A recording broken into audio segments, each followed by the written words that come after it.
All praises to the Most High, Yahweh, Bashem, Yahweh Shah. I'm going to talk about how the Chinese are behaving in the land of Ham, or Africa, as they call it now. I made a video yesterday about how they're refusing service to so-called black people in China, the McDonald's in China, and I just wanted to follow this up with how Chinese people are behaving and treating blacks or so-called Africans or Hamites in their own land. It says here, FG seals Chinese restaurant for refusing to serve Nigerians. The federal government has closed Hoi File Restaurant and More, a Chinese eatery in Lagos State, for refusing to serve Nigerians. The Federal Competition and Consumer Protection Commission, in a tweet on Saturday, said the staff of the restaurant, located on 33 Aboyede Close, Victoria Island, admitted that it was the business policy of the owners. Quote, today, FCCPC closed Hoi File Restaurant and More, 33 Aboyede Close, based on credible intelligence and surveillance that the business declined service to Nigerians. Staff of the business admitted that this is the policy and our operatives experienced the same, but now closed for further regulatory action, the tweet read. The tweet was accompanied by photos of the sealed restaurant. Some Nigerians had earlier shared their experiences on social media, wondering why workers at the restaurant refused to serve them food. One, Fola Bomi, had shared a video of herself in front of the eatery. She said, so my friends and I have been asked to leave this Chinese restaurant, a restaurant simply because we are blacks in Nigeria. Our only option is to take out, but we cannot physically sit down and eat at a restaurant. Now that's a clear distinction. So they can order, but they can't eat in a restaurant. As you can see, this has turned me to a crazy person. I don't joke with my food, she wrote. An Instagram user at Coco Nutter said, I don't understand how this is even possible. It is a recent policy made by the proprietor, and the chef, who only spoke Mandarin, could not give us a reason why we could not sit and have a meal. They don't like you Hamites, they don't like Israel, they don't like anyone with black skin.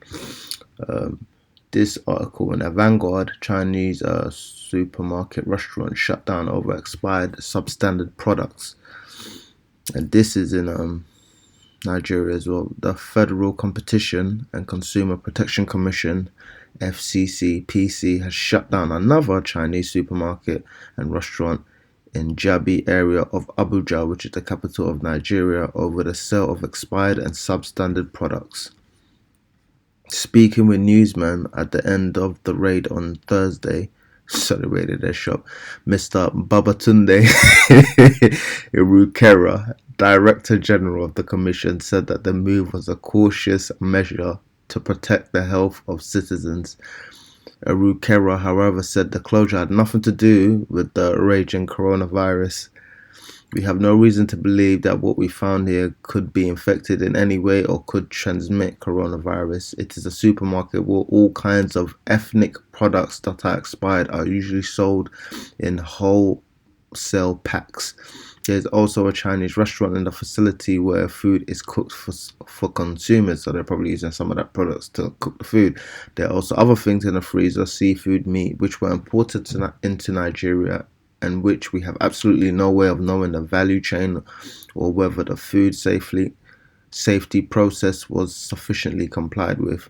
In reality, why this is happening is that they are operating these stores while violating the law. They are creating stores that the law does not know exist. So again, what we are going to do is to close this place down like we did before. It is a global sensitivity that all nations are into, he said. The Director General said the Commission was not only beaming its searchlight on Asian stores, but was working with credible surveillance and information. Urikera appealed to citizens to avail the Commission of relevant information if they notice any misdeeds from their service providers. We will continue to check all service providers, not only Asian ethnic stores. We are looking at everything. When we get credible information where our surveillance people find something that is going on, not just in Abuja, we shall swing into action. The most credible intelligence or information are people reaching out to us through anonymous channels such as through Twitter, private messages, and calls. I think it is very important if you see something, you say it, he advised. The commission had on Tuesday shut down Panda, a Chinese supermarket in Jabi, over alleged sale of expired products. So you can clearly see these people are going into other people's homelands, and they're just selling all kinds of abominations, gone off food, things that are not fit for consumption, which is basically what Chinese people, this is what they do, really. But you'll see here in the same news site, Vanguard, Wi-Fi Chinese restaurant, which is I believe the board or the parent company of the restaurant, faults sealed up by FCCPC over discrimination allegations. So he's just straight denying it, says he was not given fair hearing. So Hi-Fi Chinese restaurant has protested the sealing of its business premises on Victoria Island, Lagos, weekend by Federal Competition and Consumer Protection Commission (FCCPC) over allegation of discriminating against Nigerians. So he's just straight denying it. Media consultant to Wi-Fi Nigeria Limited operators the Chinese restaurant Mr. Ekene Emewu, in a statement on Sunday, said, "We want to let Nigerians know that the allegation that we discriminated against and refused to serve Nigerians or rejected their business patronage is totally wrong and absolute falsehood." So it sounds like they got a Nigerian, basically a sellout, to be like, "No, man, they ain't racist." The claim by FCCPC is unfounded and malicious to destroy our business interests in Nigeria. For the record, prior to the punitive action, no operative of the agency and non-government commission that should follow procedures and know what fair hearing means ever approached the management of the business for response in case it got any complaint about the business place. So you have two conflicting stories here. We think the most appropriate thing for FCCPC to have written or summoned us to defend whatever allegation against us before sealing up our business premises. To start with, the name of the business place or restaurant is Wi-Fi, and the two words in Chinese means China, Africa. This is also the business name of the operators of the restaurant, Wolf in Sheep's Clothing.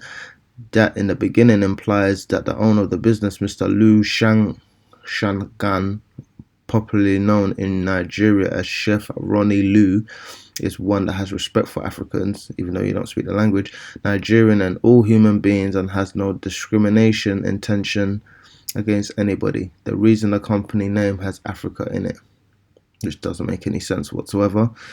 We later heard from the manager of the restaurant that some days ago, two Nigerians came to the restaurant and asked to be served. After we handed them the menu, they looked through it and left. We concluded they possibly didn't recognize the food or what to order. Just some days after, the business was sealed up without the commission asking for a response to any allegation against us. We place it on record that we have Nigerians who are witnesses that they have used the same restaurant in the past. Now, again, they said they can order, but they can't sit down and eat. So they're denying what other people are saying, but are they really telling the truth? And we're going to go into another article, which this is in Kenya. Kenyans say Chinese investment brings racism and discrimination. I'm just going to quickly skim over this. Ruru, Kenya. Before last year, Richard Ocheng, 26, could not recall experiencing racism at first hand. Because to be honest, the first time I was called a nigger was when I moved to a Western country. I didn't even know what that was. So while growing up as an orphan in this village near Lake Victoria, where everybody was like him, black, not while studying at a university in another part of Kenya, not until his job search led him to Ruru, a fast-growing settlement at the edge of the capital, Nairobi. Mr. Ocheng found work at a Chinese motorcycle company that had just expanded to Kenya. But then his new boss, a Chinese man his own age, started calling him a monkey. It happened when the two were on a sales trip and spotted a troop of baboons on the roadside. He said, "Your brothers." What a prick. He said his boss exclaimed, urging Mr. Ochang to share some bananas with the primates. So he's just straight savage. And it happened again, he said, with his boss referring to all Kenyans as primates. Humiliated and outraged, Mr. Ocheng decided to record one of his boss's rants, catching him declaring that Kenyans were like a monkey people. I don't know if he's gonna